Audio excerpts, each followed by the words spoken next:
안녕하세요, 여러분. 오늘 제가 여러분께 들려드릴 이야기는 정말 특별합니다.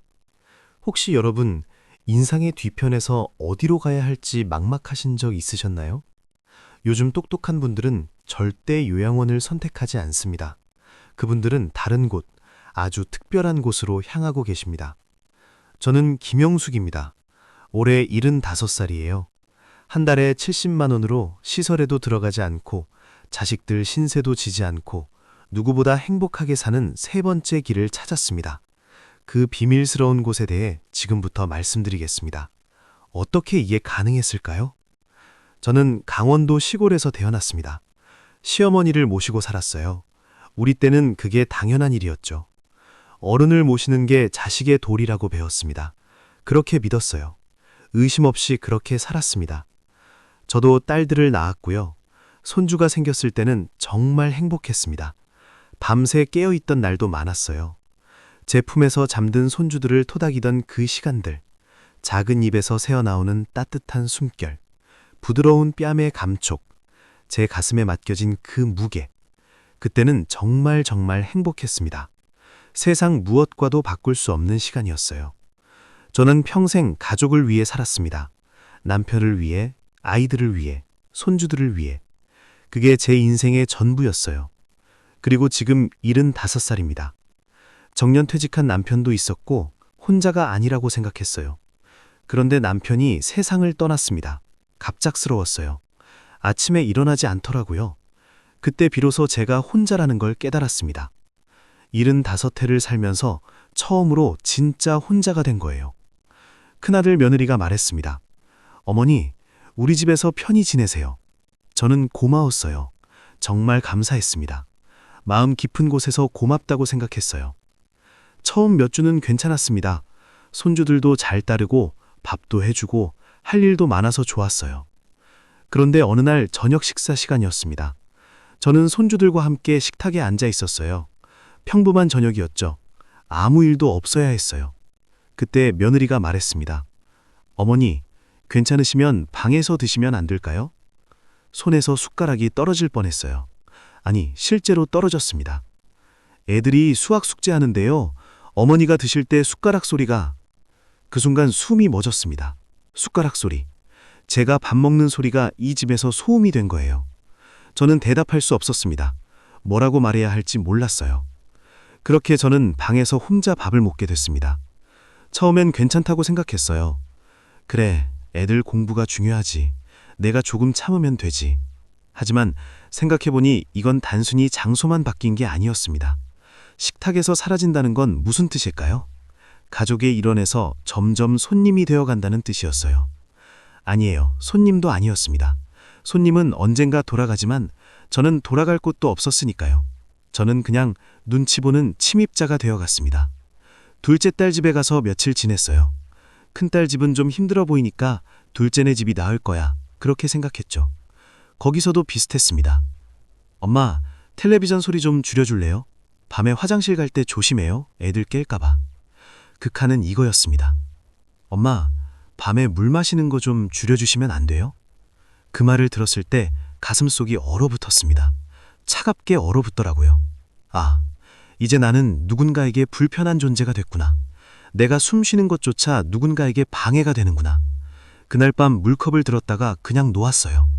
목이 말랐지만 참았습니다. 화장실 가고 싶지만 참았어요. 75해를 자유롭게 살아온 사람이 이제 물 한 모금 마시는데도 눈치를 봐야 했습니다. 75해를 살면서 처음으로 느낀 감정이었어요. 내가 여기 있어도 되는 걸까? 밤에 물도 못 마시고 화장실도 살금살금 가고 점점 제가 작아지는 것 같았어요. 투명인간처럼, 없는 사람처럼. 천장을 봤습니다. 오래 봤습니다. 어둠 속에서 천장만 뚫어지게 봤습니다. 내가 평생 가족을 위해 살았는데 이제 나는 짐이 된 건가? 내가 짐이 된 건가? 나는 그냥 처리해야 할 문제가 된 건가? 어른을 모시던 그때가 생각났습니다.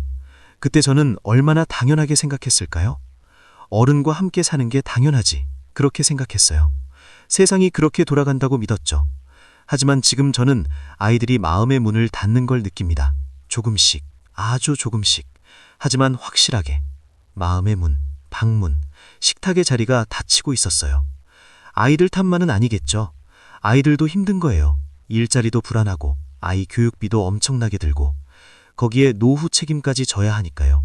제 딸들도 눈물 흘렸을 거예요. 제가 모르는 곳에서. 하지만 그래도 말이에요. 저는 너무 힘들었습니다. 그래서 생각했어요. 사실 저는 몇 가지 지병이 있었습니다. 고혈압, 당뇨 같은 거요. 별것 아닌 것 같지만 관리가 필요했어요. 매일 약을 먹고 혈당을 재고 병원도 정기적으로 가야 했죠. 그럼 도우미를 고용하면 어떨까? 그래요. 돈으로 해결하면 되지. 아이들한테 짐 안 되게. 그렇게 결정했습니다. 한 달에 45만 원. 얼마나 큰 돈인지 아세요? 남편이 평생 모은 퇴직금이 물 새듯이 빠져나가는 것 같았어요. 평생 모은 돈이 말이에요. 하지만 저는 선택했습니다. 처음엔 정말 좋았어요. 김 선생님, 오늘은 뭐 하실래요? 맛있는 거 드실래요? 저는 이 도우미 선생님이 정말 좋았어요. 밝고 친절하고 잘 웃고 약도 챙겨주고 병원 예약도 관리해주고 집 청소도 해주고 저는 편했습니다. 아, 이게 사는 거구나. 돈만 내면 편하게 살 수 있구나. 그런데 한 주가 지나자 달라졌어요. 아니, 본색이 드러났습니다. 김 선생님, 다른 집에서는 고기도 자주 해줬는데 말이에요. 식비를 좀 더 주시면 제가 더 신경 써드릴 텐데. 그러고는 어느 날 한숨을 쉬더라고요. 제 앞에서 대놓고. 김 선생님, 이렇게 아끼시면 제가 밥 해드릴 맛이 안 나요. 저도 사람인데. 45만 원을 받으면서 한 말이었어요. 45만 원. 제 남편이 10년 일해서 모은 돈. 그 돈이 모자라다는 소리였습니다. 45만 원으로도 부족했던 거예요. 저는 또 깨달았습니다. 내가 이렇게 돈을 써도 행복해질 수 없는데 우리 딸들은 앞으로 뭘 할 수 있을까? 이렇게 돈을 써도 감사받지도 못하고 존중받지도 못한다면 그럼 뭐가 남는 거지? 그래서 유료 요양원을 알아봤습니다. 큰딸이 몇 군데 찾아줬어요. 엄마, 시설도 좋고 간호사님들도 친절하대요. 저는 그곳을 보러 갔습니다. 깨끗했어요. 시설도 좋았고요. 복도도 넓고 방도 밝고 정원도 있었습니다. 하지만 제가 본 건 그게 아니었어요. 아침 6시 벨이 울립니다. 날카롭게, 차갑게, 기계적으로. 눈이 뜨이기도 전에 불이 켜져요. 일어나고 싶어서가 아니라 기상시간이니까요. 제 의지는 중요하지 않습니다. 아침 7시 식당으로 갑니다. 가고 싶어서가 아니라 가야 하니까요. 아침밥이 목으로 안 넘어가도 억지로 먹어야 해요. 남기면 안 되니까요. 식사를 남기면 안 됩니다. 규칙이에요, 규칙. 아침 9시 단체 체조가 시작됩니다. 억지 웃음, 강제 동작, 강제 즐거움. 몸이 아파도 하기 싫어도 여기 규칙이에요. 김 선생님, 참여하세요. 그 한마디로 끝입니다. 당신의 고통은, 당신의 의지는 중요하지 않아요. 그 다음엔 점심, 약 복용, 간식, 저녁, 취침. 하루가 내 의지가 아니라 누군가의 시간표 안에서 흘러갑니다. 톱니바퀴처럼, 부툰처럼, 번호처럼. 75해를 자유롭게 산 여자가, 75해를 내 의지로 살아온 여자가 남은 인생을 여기서 보낸다면? 204호실 할머니. 이름도 없어요. 김용숙이 아닙니다. 방 번호로만 불려요. 204호실, 약 시간이에요. 204호실, 식사하러 오세요. 204호실, 모임이에요. 저는 이제 사람이 아니라 번호예요. 그리고 더 무서운 게 있었습니다. 같은 방을 쓰는 할머니는 밤새 신음소리를 내요. 끊임없이, 계속. 도저히 잠을 잘 수가 없어요. 새벽마다 우세요. 피곤한데, 자고 싶은데 눈을 감을 수가 없습니다. 옆방 할머니는 새벽마다 비명을 질러요. 악몽인지 혼잣말인지. 아파! 아파! 누구 없어요? 매일 밤 반복돼요. 그 소리가 귓속에서 울려요. 나중에는 그게 제 소리 같았어요. 여기는 함께 사는 곳이었습니다. 하지만 저는 더 외로워졌어요. 혼자 있을 때보다 더 외로웠습니다. 사람들에 둘러싸여 있는데 더 외로웠어요. 말 걸 사람도, 마음 나눌 사람도 없었어요. 그냥 같은 공간에 갇힌 죄수들일 뿐이었습니다. 사흘 만에 나왔어요. 딸한테 말했습니다. 나 못 있겠어. 차라리 혼자 죽을래. 천장을 봤어요. 오래 봤습니다. 눈물도 안 나왔어요. 그냥 텅 빈 것 같았습니다. 나는 이제 어디로 가야 하나? 자식들 집도 안 돼. 도우미도 안 돼. 요양원도 싫어. 나는 왜 이렇게 갈 곳이 없을까? 그날 밤이 제일 길었어요. 정말 길었습니다. 아침이 안 올 것 같았어요. 그리고 깨달았습니다. 새벽 4시쯤이었을 거예요. 어둠 속에서 눈물도 마른 채로. 왜 나는 남들이 정해준 길만 따라갔을까? 자식과 함께 사는 게 당연하다니까 그렇게 했고, 도우미를 쓰는 게 최선이라니까 해봤고, 요양원이 마지막이라니까 가봤어. 하지만 다 실패했어요. 다 저를 망쳤습니다. 돌아온 건 외로움과 절망뿐이었어요. 그리고 제 안에 남은 건 공허함뿐이었습니다. 그렇다면 말이에요. 정해진 길을 따르지 않고 내가 새로운 길을 만들 수는 없을까? 내가 직접 내 길을 만들 수는 없을까? 먼저 집을 안전하게 만들었어요. 혼자 살 때 제일 무서운 게 뭘까요? 넘어지는 것, 갑자기 건강이 나빠지는 것. 그럼 누가 도와줘요? 아무도 모를 거예요. 내가 쓰러져도 죽어도. 그래서 스마트 시스템을 설치했습니다. 매일 아침 알람이 울려요. 오늘 날씨는 흐림, 낮 기온은 22도입니다. 약 드실 시간이에요. 부드럽게, 친절하게. 이제 약을 잊어버리는 일은 없어요. 음성 명령으로 불 꺼줘, 텔레비전 켜줘 하면 직접 안 움직여도 돼요. 이 나이가 되니까 조금만 움직여도 힘들거든요. 무릎도 아프고 허리도 아프고. 이런 작은 게 정말 큰 도움이 됩니다. 지금 화장실에는 넘어짐 감지 센서를 달았어요. 넘어지면 자동으로 딸들하고 이웃에게 연락이 가요. 사고라도 나면 어떡하지? 아프면 어떡하지? 하는 걱정이 줄었습니다. 조금은요, 조금은. 가전제품도 다 음성으로 조작할 수 있어요. 스마트 플러그로 필요한 것만 전원을 켜고 끄고, 전기료도 아끼고 편리하기도 하고요. 그런데 시간이 지나자 깨달았습니다. 한 달쯤 지나서요. 기술이 편리함을 줄 수는 있어도 외로움을 해결해 주지는 못한다는 걸요. 기계는 대답하지만 공감하지는 않아요. 혼자 밥을 먹으니까 맛이 없었어요. 맛있는 반찬을 해도 입안에서 모래를 씹는 것 같았습니다. 밤에 혼자 집에 있으니까 무서웠어요. 조금만 이상한 소리가 나도 깜짝 놀랐어요. 내가 갑자기 죽으면 누가 알까? 며칠이 지나서 발견될까? 썩은 냄새가 나서야 알게 될까? 그런 생각만 자꾸 들었어요. 매일 밤. 그때였습니다. 아파트에서 비슷한 또래 여자분들을 만났어요. 똑같이 혼자 사는 분들이었습니다. 엘리베이터에서 산책길에서 우연히 커피를 마시면서 이야기를 나눴죠. 다들 비슷한 얘기였어요. 자식들 집에 가도 눈치 보이고 혼자 살기엔 너무 외롭고 요양원에는 절대 가기 싫고 다들 똑같은 눈을 하고 있었어요. 불안하고 외롭고 두려운 눈. 그럼 우리 같이 할 수 없을까? 그 말이 나왔을 때 누가 먼저였는지 모르겠어요. 저는 희망을 느꼈습니다. 가슴 속에서 뭔가 움직이는 것 같았어요. 오랜만에 느끼는 따뜻함이었어요. 우리는 5명으로 시작했습니다. 60대 후반부터 70대 초반 여자분들이었어요. 다들 혼자, 다들 외롭고 다들 살 길을 찾고 있었죠. 제일 먼저 한 건 밥을 같이 먹는 거였어요. 월요일, 수요일, 금요일에 누군가 집에서 밥을 해서 우리가 함께 먹자. 규칙은 간단했어요. 월요일은 누가, 수요일은 누가, 금요일은 누가. 돌아가면서 요리를 했죠. 누군가는 미리 밑반찬을 준비했고요. 밥은 공동으로 사서 지었어요. 이게 어떻게 됐을까요? 혼자 밥을 먹으면 뭘 먹어도 맛이 없어요. 김치찌개도 된장찌개도 다 똑같아요. 목으로 안 넘어가요. 하지만 누군가와 함께 먹으면 똑같은 반찬도 맛이 달라져요. 정말이에요. 정말로. 어머, 이 된장찌개 맛있네. 누군가 웃음이 터져나오고 누군가는 눈물을 흘렸어요. 기쁜 눈물이었습니다. 우리 편해졌네. 식탁이 의미하는 게 뭐였을까요? 우리는 혼자가 아니다. 우리는 함께다. 우리는 가족이다. 그런 뜻이었어요. 다음으로 한 건 병원 동행이었습니다. 이 나이가 되면 병원에 자주 가요. 근데 혼자 가면 힘들어요. 정말 힘들어요. 진료받으면서도 무서워요.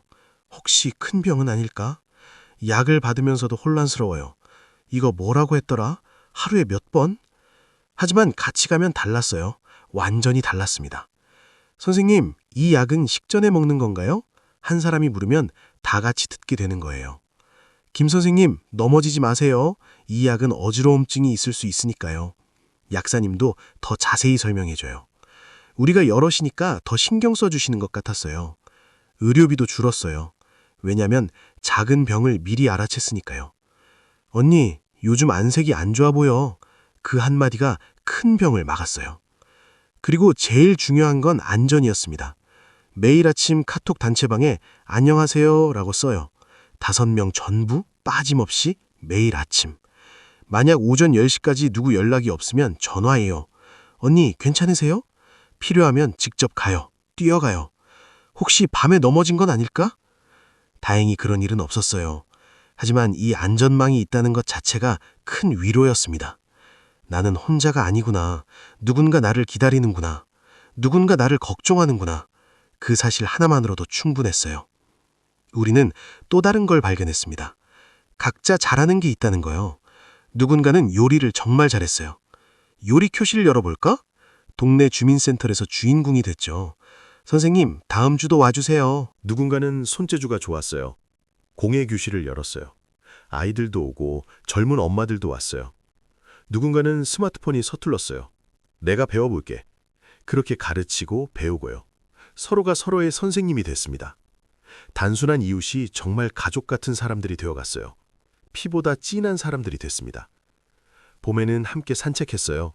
여름에는 계곡에 가서 차가운 물에 발을 담갔고요. 가을에는 단풍을 보러 가서 빨갛고 노란 낙엽을 주어 책갈피를 만들었어요.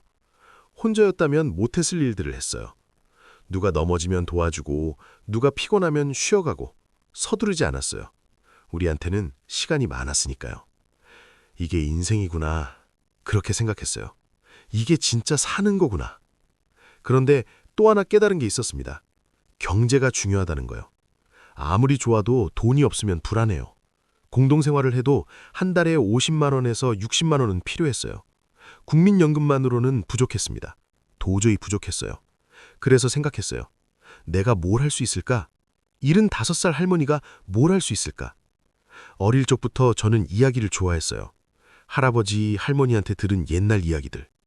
저는 손주들한테도 들려줬죠. 그때 아이들 눈이 반짝이는 걸 봤어요. 그럼 동네 아이들한테도 들려줄 수 없을까? 아파트에 전단지를 붙였어요. 할머니가 옛날 이야기 들려드려요. 한 달 5천 원. 처음엔 손주 친구들이 한두 명 왔어요. 반신반의하는 얼굴로요. 부모님들이 좋아하셨어요. 우리 애가 처음으로 텔레비전을 안 봐요. 할머니 이야기가 더 재밌대요. 다음 주도 꼭 와주세요. 그렇게 이야기 교실이 생겼습니다. 한 달에 4번 수업, 한 달에 2만 원이 들어왔어요. 큰 돈은 아니지만 저한테는 큰 돈이었어요. 그리고 또 하나 배웠습니다. 스마트폰으로도 돈을 벌 수 있다는 거요. 딸이 말했어요. 엄마, 유튜브에 영상 올려봐요. 엄마 혼자 사는 생활 노하우. 처음엔 정말 서툴렀어요. 정말 어색했어요. 영상도 흔들리고 목소리도 작고 얼굴도 제대로 안 나오고. 그래도 계속했어요. 포기하지 않았습니다. 5달이 지났어요. 1000명 구독자가 생겼어요. 할머니 응원합니다. 6달이 지나자 광고 수익이 나왔어요. 한 달에 10,000원에서 15,000원이 나왔습니다. 큰 돈은 아니지만 누군가 할머니 영상 보고 도움됐어요 하고 댓글을 달아주면 그게 제일 큰 기쁨이었어요. 돈보다 큰 기쁨이었습니다. 내가 누군가에게 도움이 되고 있구나. 그 사실이 저를 살게 했어요. 우리 그룹 중에 손떼개질을 잘하는 분이 있었어요. 우리 같이 뭐 만들어 볼까? 그래서 손가방을 만들었어요. 코스터도 만들었고요. 정성을 담아서요. 온라인 마켓에 올렸어요. 스마트 스토어, 당근 마켓 같은데요. 처음엔 몇 개 팔렸어요. 주변 분들이 입소문을 냈어요. 여기는 수제라서 정성이 담겨 있어. 할머니들이 직접 만드셨대. 따뜻해. 지금은 한 달 평균 30만 원에서 50만 원이 들어와요. 우리 5명이 나누면 한 사람당 6,000원에서 10,000원. 혼자서는 못했을 일이에요. 절대 못했을 일입니다. 자, 계산해 볼까요? 제가 혼자 살 때 식비 40만 원에서 50만 원, 공과금 15,000원에서 2만 원, 생활용품 15,000원, 합계 65만 원에서 85만 원. 매달 빠듯했어요. 지금 우리 5명이 함께 공동식비 한 사람당 20만 원에서 25만 원, 공과금 한 사람당 5,000원에서 8,000원, 공동생활용품 한 사람당 5,000원, 개인 필수비 5,000원에서 만원, 합계 35만 원에서 50만 원. 거의 반으로 줄었어요. 이야기 교실 한 달 2만 원, 유튜브 한 달 10,000원에서 15,000원, 손뜨개 한 달 30만 원에서 50만 원. 손뜨개는 제가 안 하고 다른 분이 하세요. 하지만 우리는 돈을 공동으로 나눠요. 그래서 저는 한 달에 2만 원 정도가 들어와요. 결국 제가 실제로 부담하는 건 한 달에 30만 원에서 40만 원이면 충분한 거예요. 혼자 살 때 65만 원에서 85만 원과 비교하면 50% 이상 줄었습니다. 반이에요, 반. 숫자만이 아니에요. 건강도 좋아졌어요. 정말 좋아졌습니다. 매일 밥을 같이 먹으니까 영양 균형이 잡혔어요. 같이 병원에 가니까 작은 병도 미리 막을 수 있었고요. 같이 산책하니까 자연스럽게 운동이 됐어요. 당뇨약 용량이 줄었어요. 혈압약도 줄었고요. 약이 줄었다는 건 건강해졌다는 뜻이에요. 의사 선생님이 놀라셨어요. 김 선생님, 뭘 하신 거예요? 그냥 외롭지 않게 됐어요. 그게 답이었습니다. 외롭지 않으니까 건강해진 거예요. 같이 웃으니까 병이 줄어든 거죠. 우리 한국만 이렇게 하는 게 아니에요. 사실 한국에서도 전문가들은 이걸 그룹 리빙이라고 불러요. 10명에서 20명 어르신들이 한 건물에서 함께 살아요. 공동 식사, 건강관리, 사회활동. 이게 20년 이상 지속되면 고독사가 거의 없어요. 거의 0%예요. 만족도 85% 이상이고요. 의료비도 30에서 40% 줄었어요. 실제 통계예요. 검증된 수치입니다. 덴마크는 어떨까요? 코하우징이라고 해요. 젊은이들도 어르신들과 함께 살아요. 어르신들은 경험을 나누고 젊은이들은 생활을 도와요. 세대 간 갈등이 없어요. 서로를 존중하죠. 덴마크가 세계에서 제일 행복한 나라라는 게 아마 이게 한 가지 이유일 거예요. 함께 사는 법을 아니까요. 미국은 어떨까요? 시니어 커뮤니티라고 해요. 200만 명 이상이 이렇게 살아요. 200만 명이에요. 건강 수준에 맞춘 맞춤형 서비스를 해요. 여행도 가고 취미 활동도 하고 자유롭게 행복하게. 아침이 되면 자연스럽게 눈이 떠져요. 알람 때문이 아니라 자연스럽게 제가 일어나고 싶어서 일어나요. 햇살이 창문으로 들어와요. 따뜻하게 부드럽게. 단체 채팅방을 열어요. 안녕하세요. 5명 친구들이 안녕하세요 하고 답장해요. 하트 이모티콘도 보내주고요. 오늘 날씨 좋네요. 산책할까요?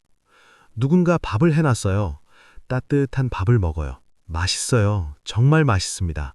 혼자 먹던 그 밥하고는 완전히 달라요. 오후에는 아이들이 와요. 옛날 이야기를 해줘요. 아이들 눈이 반짝여요. 할머니 또 들려줘요. 그러면 제 가슴도 반짝입니다. 아직 죽지 않았구나. 아직 살아있구나. 저녁에는 친구들과 산책해요. 천천히 여유롭게. 누가 몸이 안 좋으면 병원에 같이 가요. 누가 외로우면 우리가 옆에 있어요. 언제나 항상. 저는 이제 확신합니다. 이제 짐이 아니라 함께 사는 사람이라는 걸요. 이제 짐이 아니라 서로에게 힘이 되는 관계라는 걸요. 이제 204호실이 아니라 김영숙이라는 걸요. 저는 완전히 저답게 살고 있어요. 제 이름으로, 제 의지로, 제 선택으로. 어제보다 오늘이, 오늘보다 내일이 더 기대돼요. 정말이에요. 혼자가 아니니까, 외롭지 않으니까, 같이 웃을 사람들이 있으니까요. 살아있다는 게 느껴져요. 혹시 여러분도 두려움 속에서 혼자 견디고 계신가요? 밤마다 눈물 흘리고 계신가요? 혹은 요양원이 무서워서 밤에 잠도 못 주무시나요? 저기만은 안 가겠다 다짐하고 계신가요? 혹은 자식들 눈치 보며 작아지고 계신가요? 물도 못 마시고 화장실도 못 가고? 저는 감히 말씀드립니다. 여러분은 혼자가 아니에요. 절대 혼자가 아닙니다. 그리고 이건 이론이 아니에요. 실체 없는 꿈이 아닙니다. 한국에서 20년 검증했어요. 덴마크에서 50년 해왔어요.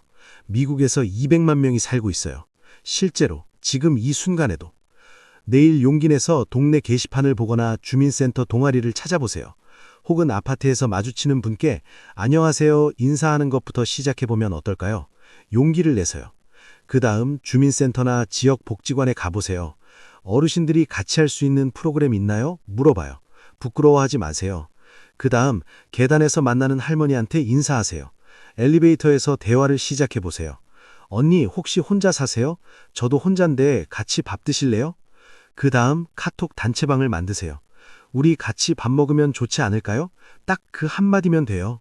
노후는 끝이 아니에요. 절대 끝이 아닙니다. 또 다른 시작이에요. 새로운 인생의 시작이에요. 혼자는 불가능해 보이지만 함께라면 가능해요. 꼭 가능합니다. 요양원도 도우미도 없이 충분히 행복해질 수 있어요. 더 행복해질 수도 있고요. 여러분도 이 인생을 선택할 수 있어요. 여러분 이웃들, 여러분 친구들과 함께 바로 오늘부터. 오늘이 그날이에요. 내일이 아니에요. 오늘입니다. 저는 이제 확신해요. 한 달 70만 원으로도 충분히 행복하다는 걸요. 풍요롭고 행복하다는 걸요. 혼자가 아니면 모든 게 변한다는 걸요. 세상이 다르게 보인다는 걸요. 후회 없이 이 길을 걸었어요. 단 한 번도 후회하지 않았어요. 여러분도 할 수 있어요. 꼭 할 수 있습니다. 우리와 함께 새로운 길을 만들어 봐요. 우리 길을 우리가 직접. 오늘 영상을 보시고 여러분은 어떤 생각이 드셨나요? 가슴속에서 뭔가 움직였나요? 여러분의 경험이나 생각을 댓글로 나눠주세요. 여러분의 이야기가 누군가에게 큰 위로와 깨달음이 될 거예요. 혼자 우는 누군가에게 빛이 될 거예요. 오늘도 끝까지 봐주셔서 깊이 감사드립니다. 진심으로 감사합니다. 오늘 영상이 도움이 되셨다면 소중한 분들께 공유해 주시고요. 특히 혼자 계신 어르신들께 꼭 보여주세요. 구독과 좋아요로 저를 응원해 주세요. 여러분과의 소중한 연결이 제게 큰 힘이 됩니다. 제가 여기 있을 수 있는 이유예요. 오늘도 행복한 하루 보내세요. 아니, 행복한 인생 사세요. 여기까지 마음의 짐을 내려놓았습니다. 감사합니다.